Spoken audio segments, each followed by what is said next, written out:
My name is Sully, better known as Pius. I can help with surahs so I can recite. My name is Suhaila, memorizing surahs, reading the Quran, and practicing the Sunnah. My name is Mommy, better known as Ummi. Islamic education is key to the family. We tune in every day to learn something new, and Sunnahfollowers is helping us, and it could help you too. Tune in every day for new programming. Stay tuned. And much more. Assalamu alaikum. Wake up in the morning, hands and feet get wet, my Lord. Get wet, get wet, my Lord. Wet, my Lord. Wet, my Lord. Wake up in the morning, hands and feet get wet. Getting ready for our conversation, deep and in depth. Obligations are serious and need to be met. So I prepare so I won't forget. Go ahead and make a good intention. Yeah, yeah. You can wrap up some good things. Yeah, make a donation to the side and go from left to make it right. Just remember and don't lose sight. Jannah is the goal. Jannah is the goal. Jannah is the goal. Hey, I got a couple questions for y'all. The first one, who is your Lord? What is your religion? Who is your prophet? Now, I know this sounds crazy, but if you're one of those people that have been trying to get information and you come across this, or even this. All right, take a listen. Assalamu alaikum. I am Sister Layla Nashiba, the Managing Director and founder of Sunnahfollowers Online Islamic University. As you know, we have classes every day beginning at 6 p.m. Eastern Standard Time. And we cover everything from Aqidah, which is your belief system, to Seerah, which are the stories of the Prophet, Sallallahu Alaihi Wasallam, the story of the companions. Please join us every day beginning at 6 p.m. Eastern Standard Time. And we are broadcasting and streaming live on Facebook, YouTube, LinkedIn, DLive, Trovo, and Twitch. Assalamu alaikum wa rahmatullah. Proper Aqidah, Quran and Sunnah, Quran and Sunnah, Minhaj and Aqidah, actions speak louder than words, Sunnah-following kids, come with me. Gotta work hard to get to heaven. Treat the people good like the prophet would. Proper Aqidah, Quran and Sunnah, Quran and Sunnah, Minhaj and Aqidah, actions speak louder than words, Assalamu alaikum. This is Yusuf and this is Ayub. And if you are benefiting like we are from the classes and the ongoing programming, tuning into the Sunnahfollowers, please donate. Let this be an ongoing Sadaqah Jariyah on your behalf. You're helping the kids, the conference, and everyone seeking knowledge. And it's a wealth of information every day you tune in. Don't forget, you are being rewarded for your generous donations to keep this programming on air. You know, just like what you're hearing, put your dollar where the dollar's at. Right here on Sunnahfollowers. Don't forget, donate. Right here to Sunnahfollowers and Sadaqah. Assalamu alaikum rahmatullahi wa barakatuh. Message from Sunnah-followers. Know your Lord. We learn about His names and His attributes. Know your Lord. What He approves and disapproves. Know your Lord. Believe in all things that He has brought forth. Know Him.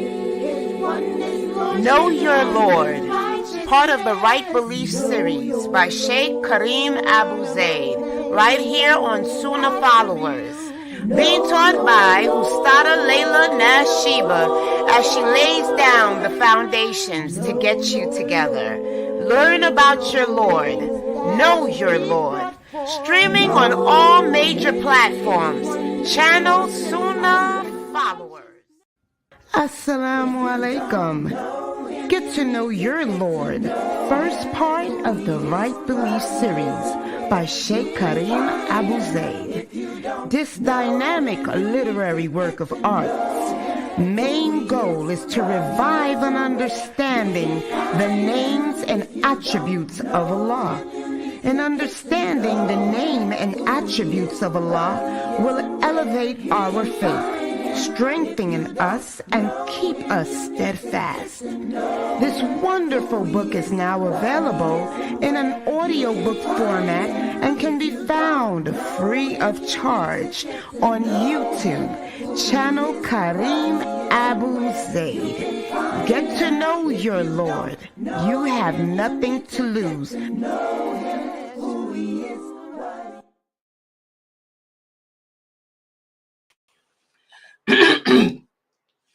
Ina alhamdulillah, wa salat, wa salamallah, wa rasulallah. I want to welcome everybody to our series of the sacred bonds. The sacred bonds of what? This is the class where, as we speak about the sacred bonds of marriage, the sacred bonds of marriage, and those bonds are becoming less and less sacred every day, unfortunately. And why do I say that? Because even though marriage is something sacred for us, marriage is a contract that allows a woman and a man to be together lawfully. Marriage is a contract that allows a man and woman to live together and care for each other lawfully. And this is sacred. This is something extremely sacred. Because when you marry and you consummate that marriage, you in turn are giving yourself to another person. You're becoming a part of that person. And that person is becoming a part of you. When you enter into each other, this is something sacred in Islam. This is something sacred for us Muslims. But we're living in the days of fitan, the days in which the Prophet sallallahu alaihi wasallam warned us of, when when hardly anything will be sacred. Not just marriage, even our belief in Allah. We claim to believe in Allah, but when Allah tests us in that faith, do we truly believe? We say that we love Allah, we love His Prophet, sallallahu alaihi wasallam. But are we honoring Allah's laws? Are we living up to the sunnah of the Prophet Muhammad, sallallahu alaihi wasallam? That's the question. So, this class discusses the sacred bonds of marriage. And we've discussed that in Islam, Islam is not just a religion. It's also a beautiful way of life, detailed to us by Allah. Allah told us how to live our lives. He taught us how to live in this world. All we have to do is obey Him, obey His commands, honor His obligations, honor His laws, fulfill that commitment that we made when we declared La ilaha illallah Muhammadur Rasulullah. This is a statement that brings us into the folds of Islam. But how many of us honor that commitment? How many of us honor that statement? That's the question. So we've talked about how there are certain conditions of marriage. Who can remember what are the conditions of a valid marriage contract? Can anybody remember? What are the conditions of a valid marriage contract? Can anyone remember? Number 1, the girl must have a wali guardian. Number 2, they must have a diary. Number 3, they must have witnesses, 2 males or 4 women if you can't find the males. And the last one, the wedding announcement has to be announced. Okay. Walima, but it has to be announced. But Okay. You have to announce it. And what's the purpose of the walima? First. The walima is to announce it. There you go. For everyone to know it. So just so everybody knows, that's the purpose of the walima. The walima is also, to announce to everybody that I'm married. That's how it's no secret. You had a walima? That's the question. For you sisters that don't know what a secret marriage is. You had a walima, people came, ate your food, congratulated you on being married. So how do you think you was married in secret? We have to use our noggin. You don't have to have a PhD. Understanding is not based on a PhD. PhD is a paper that Kafirs give you. You know what I say? What to do with that paper? Toilet paper? Anybody can go find some toilet paper. But how many of us can find hikmah? I made a joke. The Prophet Muhammad sallallahu alaihi wasallam used to joke. Like he said, there's nothing wrong with joking in Islam as long as you joke with sincerity. So we know what we can do with our PhDs. It makes good paper for the wiping. Okay?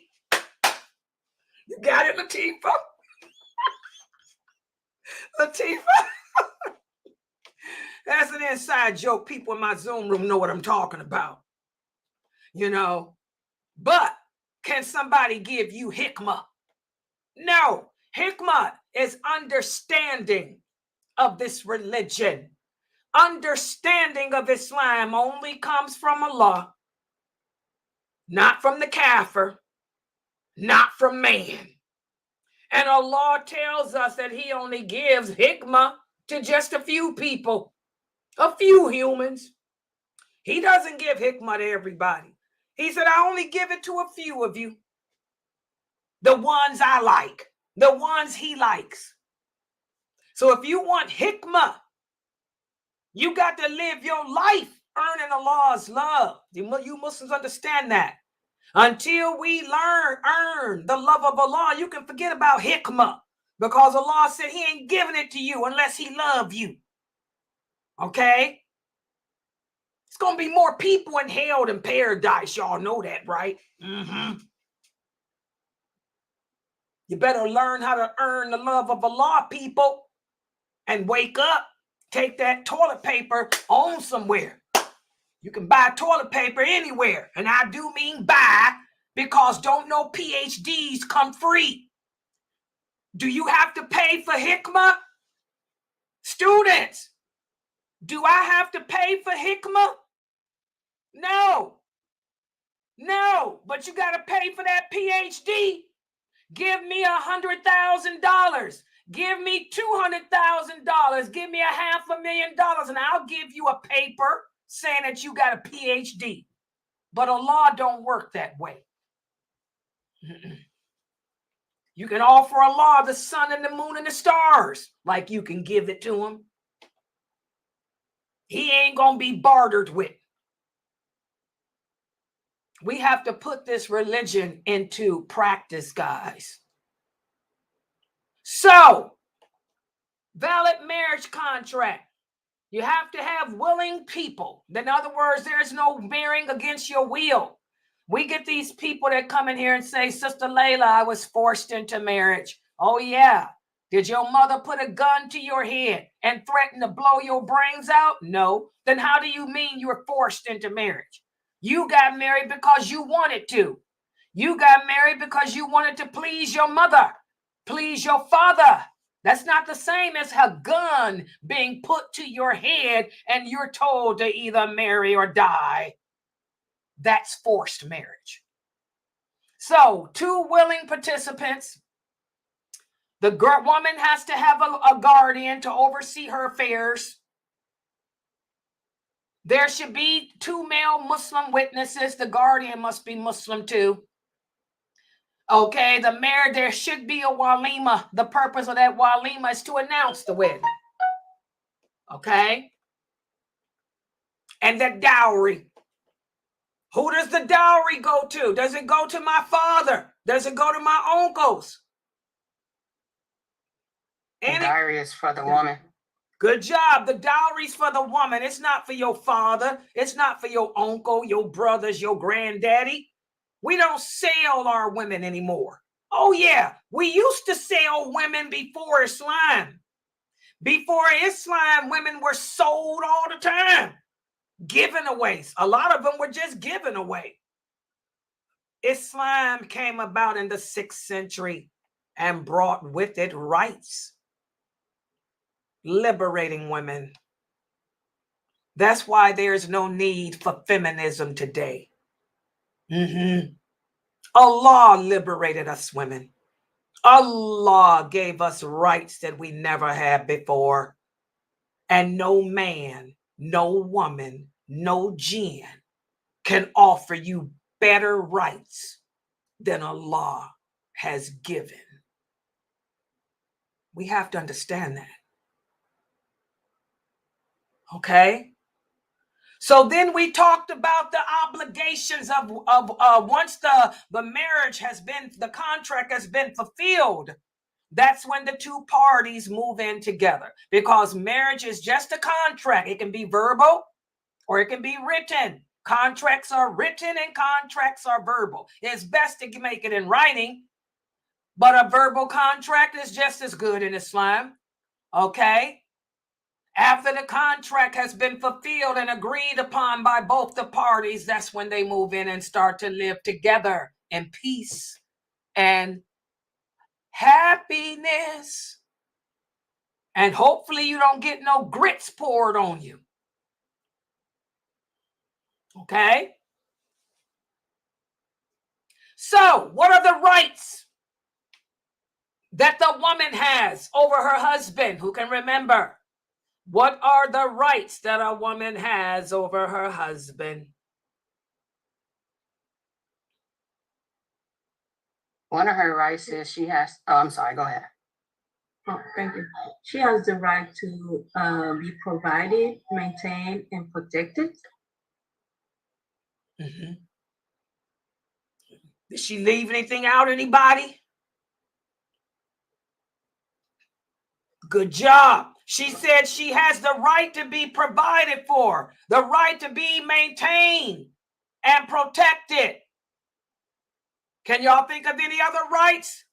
This should have been discussed before the marriage, but it's very important. What's the other right? Go ahead. The other person, get on the mic, get on the mic. She has the right to have her own accommodation. Very important. Hold that thought. She has a right to her own accommodations. What does that mean? I have the right to my own place to live. My home is not with your mother. I did not marry your mother. I did not marry your father. I did not marry your sister. I don't care how much people trying to advocate LGBTQ. I ain't married your sister. Better take that on somewhere. Okay, I married you. And that's the right. Your guardian should have went over that with you guys. That should have been established before the wedding. The right to my own accommodations, my own place to live. Be it a tent, be it a house, be it a car, apartment, whatever we agreed on. And people do different strokes. Some people like to live in a car. Whatever we agreed upon. Okay, but I'm entitled to it. What are the rights? Is that it? She has a right to be fair treated, justice, no abusing her, no none of that. Very important. This is something that the guardian will have established before the contract is sealed with a kiss. Literally. She has a right to be treated fairly and justly. Remember 2 weeks ago for my Sunnah followers, my Ask Sister Layla live class, I had a brother join here.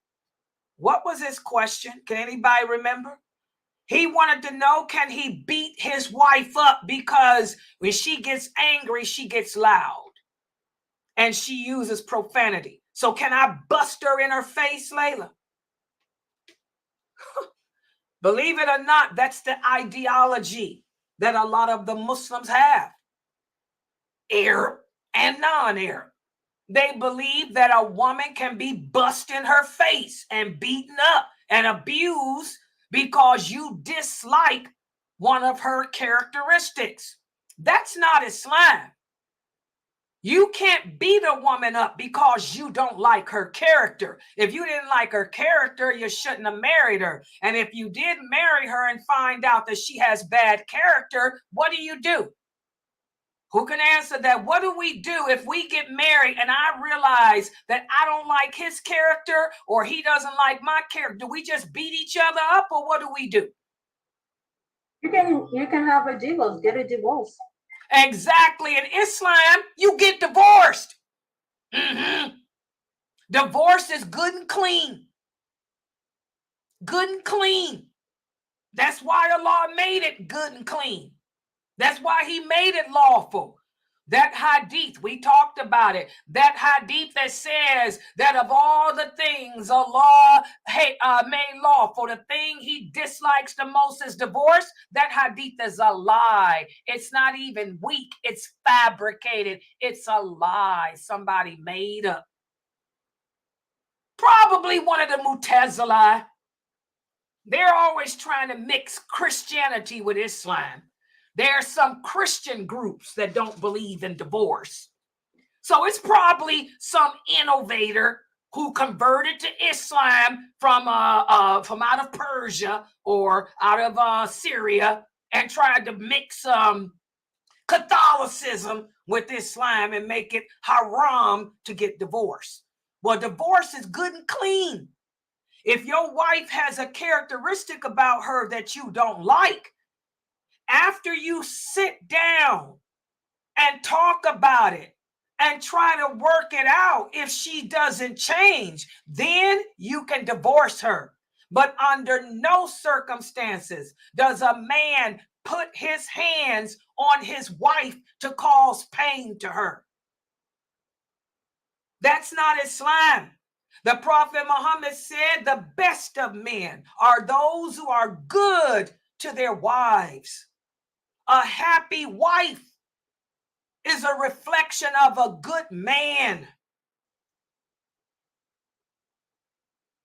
What about this? You marry a woman who pretended to be a righteous woman, but once you get married to her, you find out that she's sneaking out the house, taking off her hijab. She's still on the telephone talking to her male friends. When you go out of town on business, you can't trust her. Trust her to stay home and guard in your absence. What you'd have her guard. How do you handle a woman like that? Who can tell me? First, you got to talk to her and make sure that she understands what she's doing is wrong. If she continue to keep doing it, then you deny her bed. You don't sleep with her at all. Deny the bed from her. And if she continue to do it, then you will hit her lightly, but not breaking any skin or anything like that, just to let her know is, hey, I don't approve of what you're doing. And if she continue to do it, you divorce her. Yes, that's the type of woman that verse of the Quran was revealed about. A skank. What's the word we use for those type of women? Grassroots English. Those are women that are known as skanks. A skanky woman That's a woman that you can't trust. That's a woman that you can't trust to guard her chastity, to guard you, to guard children or anybody else. And we got a lot of skanky women out there. But you don't have to go through all that. If I find out that I'm married to a skank, can I just go ahead and divorce her, or do I have to follow those steps? No, divorce her. Just divorce her. Exactly. You just get rid of her. Because skanks very seldom change. Keeping it real. So this misconception that a man can beat up on a woman because he sees a characteristic about her. I got a loud voice. Does that mean a man can punch me in the face because he doesn't like the fact that my voice is naturally loud? Try it. Okay? We have to stop taking this religion, guys. We got the people on the far left, and we got the Muslims on the far right. The Muslims on the far right, they want to beat up on their women because they don't like the fact that she got a loud voice. Then on the far left, we got these Muslims that want to try to compromise the deen. We can tweak it. We can tweak the Sharia law, the laws of Allah, and we can try to blend in with society. Let's adopt some of the Kaffir's ways, the psychology of this. Kaffir number John Doe. John Doe wrote a book, and in John Doe's book, he said, do this. And Jane Doe, we got that extreme. Both of them are sad cases, okay? And both of them are wrong. We have to stay in that middle, stay in that circle, stay in the circle of truth, stay in that middle of truth. Y'all understand that? By sticking to the laws of Allah, sticking to doing things the way He said do them. And so now, last question. Allah is an equal opportunist. He doesn't give more power to one person over another.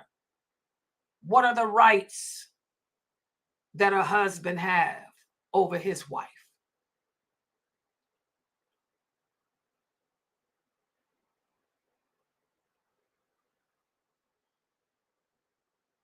He has the right to be obeyed in everything that Allah commanded him to have the right to be obeyed in.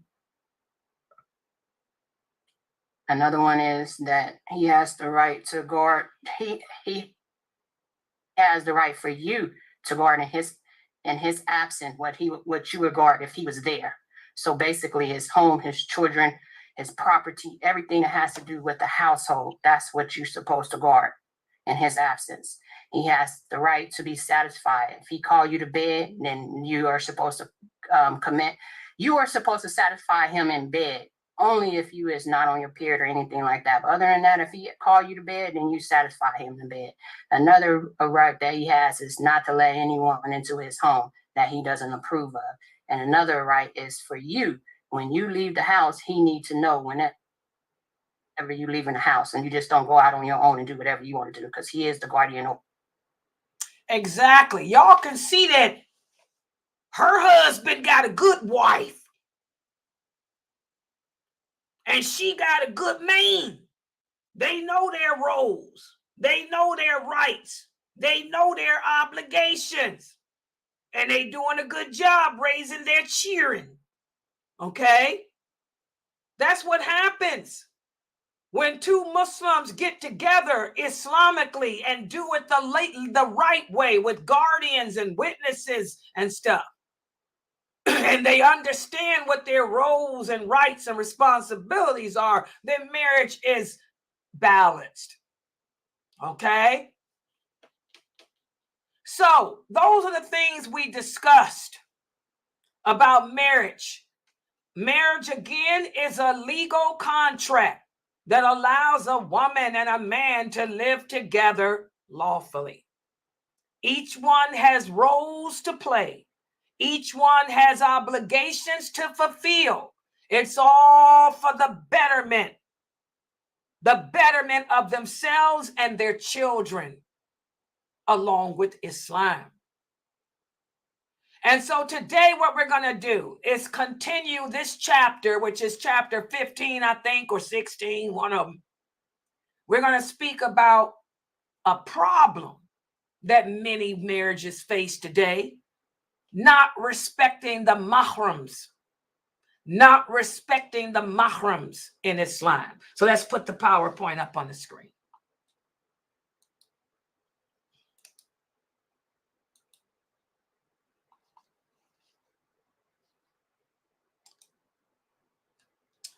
Okay, hold on.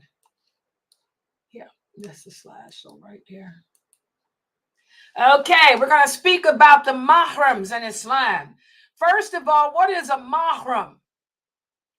A mahram is a person. It refers to a person with whom marriage is not permissible. In other words, it's a person that I cannot marry under any circumstances. Again, Allah sets the laws, the rules for us, for our betterment. So we need to learn who the mahrams are. And I suggest you parents teach your children who the mahrams are when they're 7. Remember, the Prophet said, teach them at the age of 7. Every Muslim child over the age of 7 should know who their mahrams are. And for a Muslim woman, the number one mahram for her is her father and her grandfathers. I can never marry my father. I can never marry my grandfather. It doesn't matter which side of the family. It doesn't matter what side of the family it is. And that's based on the verse where Allah says in the interpretation, the meaning, forbidden to you for marriage are your mothers, your daughters, and your sisters. Also, another mahram is your son and your grandsons. It don't matter if it's your great-great-great-great-great-great-great-great-grandson. Under no circumstances can a woman marry her sons or any of her sons' children or her daughter's sons either. Okay? And also your brothers. And it doesn't matter if y'all got the same mama or not. And this is a big problem with Arabs. Oh, yeah, I'm going to talk about this. This is another thing that ticks me off. Yesterday, we spoke about culture. You know, I'm half Arab. Father side. You know, the Arabs got some filthy culture too. Let's talk about it. They like to play the dozen with that half brother, half sister. We don't do that stuff in America. But Arabs are big on this. He's your half brother. She's your half sister, because Arabs have always did polygamy. Maybe your father had 4 wives. And then he divorced them and got 4 more and 4 more. So you got 25, 30. You got 30 brothers and sisters with different mothers. So the Arabs are big on saying, oh, she's your half sister. Like that means that I'm less than being his sister. I don't care if I'm a half.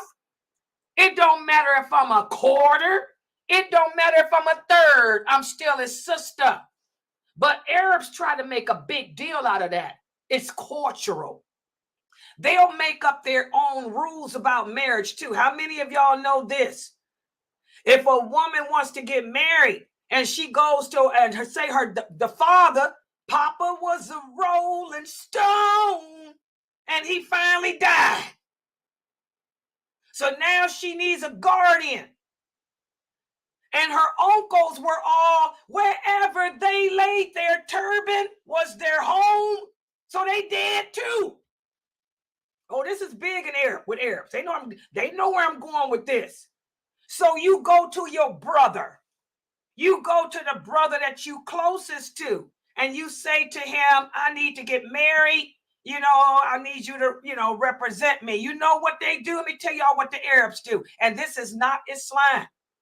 This is not based on what Allah said. This ain't based on nothing from the Prophet Muhammad, sallallahu alaihi wasallam. This is tribalism. Because especially the Bedouins, we call them Bedouin. And if there's a lot of Bedouin Arabs, it's Bedouin. They'll do this. They'll tell you, oh, I can't represent you because you're my half sister. And you'll be like, what? You got to go to one of your other 30 brothers, but go to one that's got the same mom as you, because me and you got different mamas or different daddies. Oh yeah, that's some cultural garbage. A lot of Arab women try to get married, can't get married because of that family drama. That family drama that goes on because of different daddies, different mamas. So who pays the price? The righteous woman. Because of the jealousy and infighting of that tribal crap that's usually instigated by the mother. By the mother. You mad because she got a different mama. Your husband married somebody other than you. Oh, it's a lot of crazy stuff. Arabs got some crazy cultural garbage. Bedouin. And they probably listening to me laughing because they know I'm telling the truth. But technically in Islam, it don't matter. Half brother, half sister, half mother, half father is still your mama, your father, your sister, your brother. That's what Allah said. They're mahrams to you. You can never, ever, ever, ever marry him. You can't say, oh, that's my half brother, so I can't cover up around him. I got to cover up. Oh, they take it to the extremes. We got some Bedouin Arabs that are taken to the extreme where they'll say, oh, she can't come around you with her hijab off because she's your half sister. Oh, yeah, they do this. Bedouin. Big problem. That's not Islam. That's ignorance. It's cultural ignorance, but it exists. So your guardians, your mahrams are any brothers and sisters you have. It doesn't matter if they got the same, both parents are the same as yours or only one parent. They are mahrams. Allah says that in the Quran. So that tribal crap, it's garbage. Also, your uncles. And again, it doesn't matter if the uncle is on your mother's side or the uncle is on your father's side. The fact that they're your father's brother or your mother's brother makes them your uncle. And they are mahrams to you. You cannot marry them. They are mahrams to you. And it doesn't matter if it's your great uncle, your great great uncle, your great great great great great great uncle. It doesn't matter how great he was or is. He's still an uncle. And they are mahrams to you. Does everybody understand that? Also your nephews. And again, because some of these tribal Arabs will play this. The Bedouins, oh yeah. I got a lot of them in my family. The Bedouins, they play this. Oh, that's your half-sister's child. So since that's your half-sister's child, she has to wear hijab around you. Oh yeah. This is some of the filth that tribal Arabs put in Islam. Again, in America, we don't view stuff that way. My sister's my sister, don't matter. My nephew's my nephew, don't matter if they half or not. But Arabs are big on that half stuff. They'll go so far as to tell your niece that she can't come around you unless she's got a hijab on, when she's a mahram to you. Just because y'all got different daddies or different mamas don't change the fact that you're still brother and sister. Everybody understand that? Islam, remember, Allah says in the Quran that if man made the laws to live by, the earth would be nothing but total chaos. And that is so true. We'd all be living in chaos because man's bases laws on his likes, his dislikes, his emotions, where Allah is just and true. And of course, whenever a woman gets married, your husband becomes your guardian and your mahram. But if you get divorced, let me put this in here, because a lot of my new shahadas have asked me this. They thought that their ex-husbands were mahrams. No. Your husband is a mahram only as long as you married to him. But once you and him get divorced, he is no mahram to you. You cannot be alone with him. You cannot show your hair around him. You cannot talk to him. You have to separate from him. So the husband is a mahram only as long as you are married. But if you divorce, he's no longer a mahram. I want you new shahadas to write that down. But his father remains a mahram to you. And for you brothers, when you divorce a woman, she's no longer a mahram to you, but her mother will always be a mahram to you. Y'all understand that? I was married to the old man. When me and old man got divorced, my mother is still his mahram. The old man took my mother on Hajj. My mother made Hajj with the old man. Me and old man were divorced. Okay?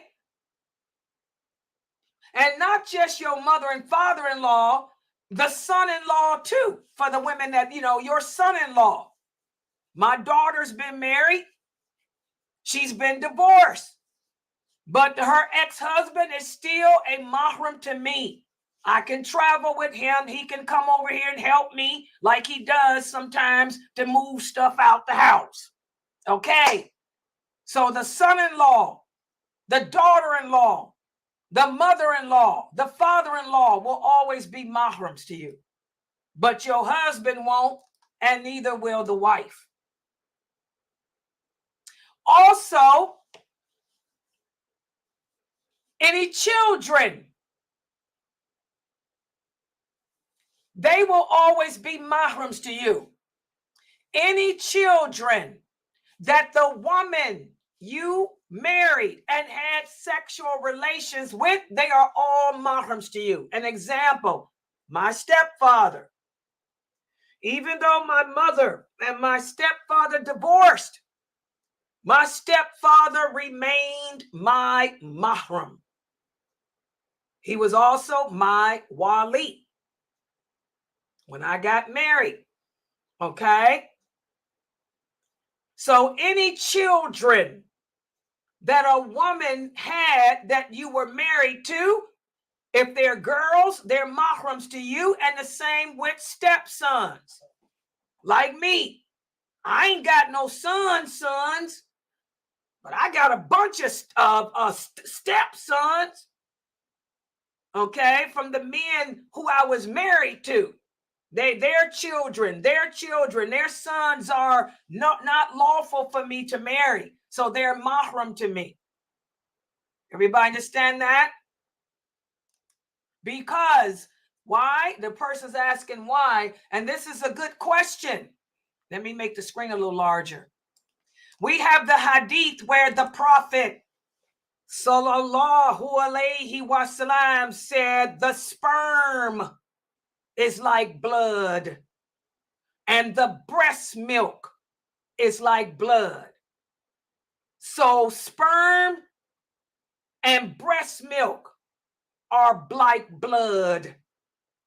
Any woman or any man that enters into each other, the sperm is like blood. Each one of their children's become mahrams to each other. And that's the same here with, let me go back to making it bigger, the breast milk.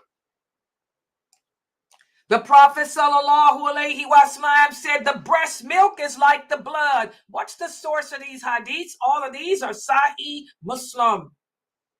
And Islamic law recognizes that through breastfeeding, that person becomes a mahram. You got some people that will tell you it's got to be 5 sucks. You got some that says 10. The correct answer is 1. What's the source? Sahih Bukhari and Sahih Muslim.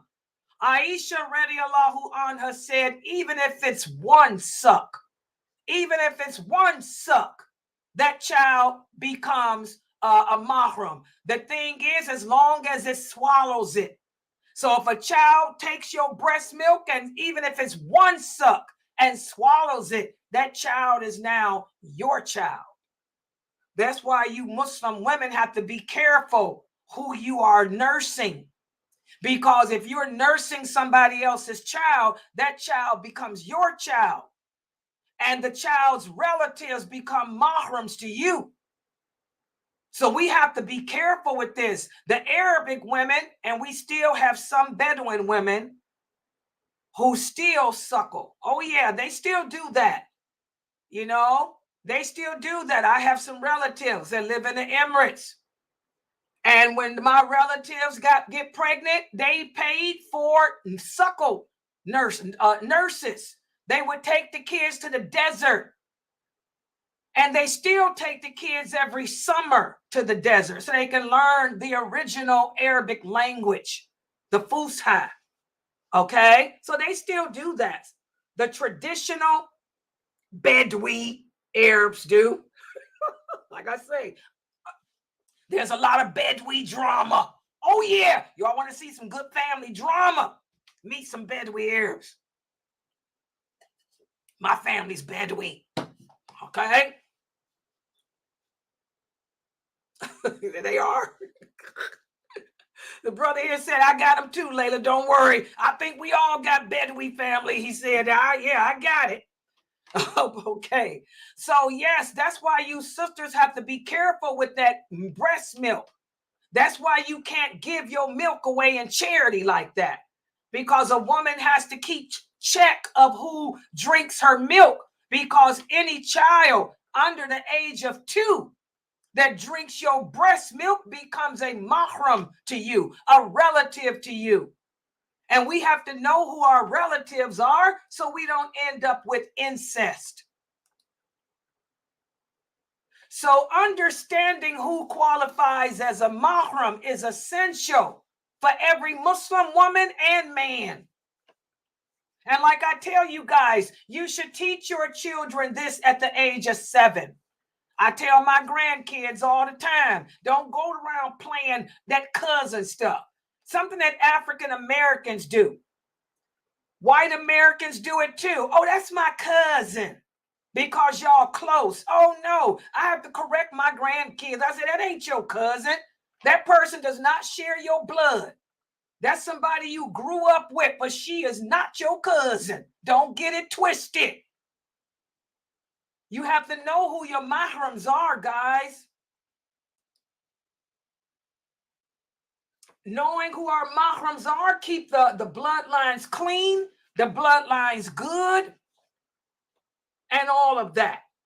And no, to answer the question here, the brother-in-law is death. Your brother-in-law is not a mahram to you and never will be. Okay? All right. Any questions or comments? I have a question. Yes. So, When two people get married and they consummate it, that means, and they both have children, that means the children's are mahrams to each other. So no, they're mahrams to you. Okay. This So is like about the woman and you, not the kids. They're not related. But my stepsons are always my stepsons. They're mahrams to me. Your husband, your children are mahrams to him, but the children are not related. Don't get it twisted. So step siblings, no. No. That's why this class wasn't about children. It's about you sisters knowing who your mahrams are. You married women knowing who your mahrams are. Don't get this twisted. That's why is you rarely see a woman who's Muslim marry a man who's Muslim and they both have kids of the opposite sex, because the children of the opposite sex are not mahrams. And if we get married, we can never bring those kids together. They have to be separate. Otherwise, it's going to be hanky-panky stanky going on. Okay, that's why a lot of brothers won't marry a woman that's got kids and he got kids and vice versa. Because that's hanky-panky stanky. We don't need that. There's enough drama in the world without that in your household. Okay, I have a question. You said that the mother-in-law is the mahram to your husband forever. Forever. Okay, so if she's Muslim, right, she is unable to not wear hijab around him? Okay, can a woman who's a mahram, does a woman who's a mahram to a man have to cover up around him? If a person is my mahram, if a person is my mahram, do I have to cover up around him? I said no. Sure. You guys should know that. All Muslim women, if you don't know it, write this down. What does mahram mean? Mahram means a person that I can never, ever, ever marry. And since I can't ever marry him, I don't have to cover up around him. I mean, I do it out of respect and modesty. But he could see my hair because he's like a brother to me. He's a father to me. Okay, your mother-in-law is a mother to you. She's like your mother. Your father-in-law is like your father, and you treat them that way. You treat your mother-in-law like you would your mother. Your father-in-law like he's your mother. And religion ain't got nothing to do with this. This is about blood. The sperm, the breast milk are blood. So it ain't. I don't care if he's a Godzilla and Hercules, born again Christian saint. It ain't got nothing to do with religion. It's about the blood ties. Everybody understand that? Understood. Yeah, we don't base it on religion. We base it on blood. The sperm and breast milk are like blood. The fact that you was married to his son means you can never marry him, because that would destroy the relationship. Y'all see the hikmah, the wisdom of Allah. Allah knows his creation. What would your husband do if you married his father? That would mess your husband up. Him and his relationship with his father will never be the same. He would say, how could you marry my ex-wife? I was my wife, man. You entering into the same woman I had. That's filthy. That's incestuous. Y'all see how Allah knows his creation? That's why your father-in-law will always be a mahram to you. You can never marry him. The same with the mother-in-law. What did it look like if my ex-husband married my mother? I'm like, you crazy. Are you out your mind? You with my mother? Yeah. So it has nothing to do with religion. It has to do with the ties of kinship. The kinship is under the throne of Allah. The kinship on the day of judgment when we all have to go across that Sirat bridge. On the other side of that bridge will be the Prophet Muhammad. On his right will be truthfulness. On his left will be the kinship. And the kinship is going to call out anyone who severed it or damaged it. If you come walking across that bridge, you done married your ex-husband's father, the kinship going to scream out, she violated me. She came between a son and his father. See, that's why Allah makes these laws. Yeah, so being a mahram means I don't have to cover up, but I do out of modesty. Remember, modesty is a sign of faith. Like I told you guys, I don't think any of my brothers have seen my hair since I was, when did I get married? Since I was 14. I got married and moved out of my mother's house when I was 14. None of my brothers have seen my hair since then. Because I'm just modest. When they come over, let me get my hijab on. You know, it's just how it is. I mean, although I don't have to wear a hijab around them, I do. My stepsons. If my stepson wants to come visit me, one of my stepsons came over here. I got about 100 of them.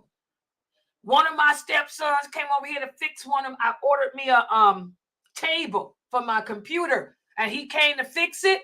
I said, hold on, let me get my hijab. I put my hijab on and all that, because even though I don't have to wear a hijab around him because he's my son, but it's modesty. Modesty is a component of faith. I keep my hijab on all the time, it seems like.